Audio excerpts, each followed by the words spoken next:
Today we are at Tarun Maitri Shebal Samiti Club, and here we are about to give the present award of Best Idol.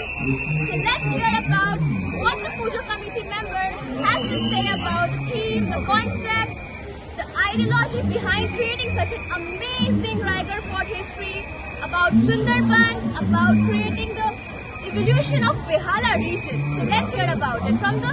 আপনাদের ধন্যবাদ জানাই, আমাদের পূজা প্রাঙ্গণে আপনাদেরকে স্বাগত জানাই, শারদীয়ার শুভেচ্ছা জানাই। আমরা এবছর হীরক জয়ন্তী বর্ষে পদার্পণ করেছি, 60তম বর্ষ আমাদের, এবং এইবার প্রথম থেকেই আমাদের ভাবনা ছিল যে আমরা নতুন কিছু করব। আমাদের সাবেকিয়ানা চিরাচরিতভাবে যে ঠাকুর যেভাবে মণ্ডপ সব কিছু হচ্ছিল, আমরা একটা থিম বা একটা ভাবনাকে সামনে রেখে বেহালার ইতিহাস, যেটা কলকাতার থেকেও পুরনো, 1200 শতাব্দীর সময় পাল রাজাদের সময় থেকে, এবং এটা হচ্ছে রাজা বসন্ত রায় রায়দিঘিতে রায়গড় ফোর্ট ছিল, তারই ভাঙাচোরা অবশেষ। এবং বেহালার যে সমৃদ্ধ মানে হিস্ট্রি অ্যান্ড কালচার, সেটাকে আমরা তুলে ধরেছি। বেহালার অনেক মনীষী বেহালায় জন্মেছে, তাদের কথা আমরা এখানে উল্লেখ করেছি।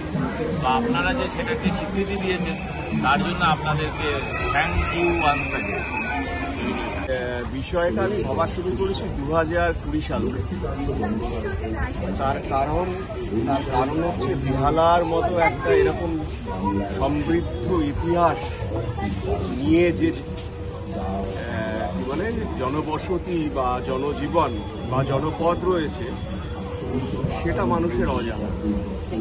সেই জনপদের ইতিহাসটা, যে ইতিহাসটা কলকাতার জন্মের অনেক অনেক বছর আগে, সেই 1200 শতক থেকে, সেই ইতিহাসটা মানুষের কাছে পৌঁছে দেওয়া।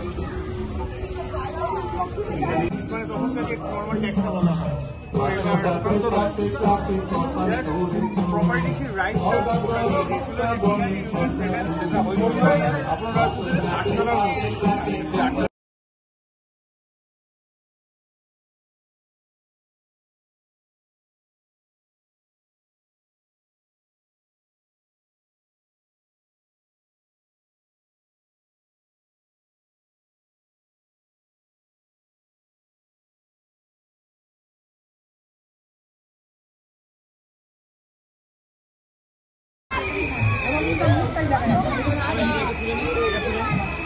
এটা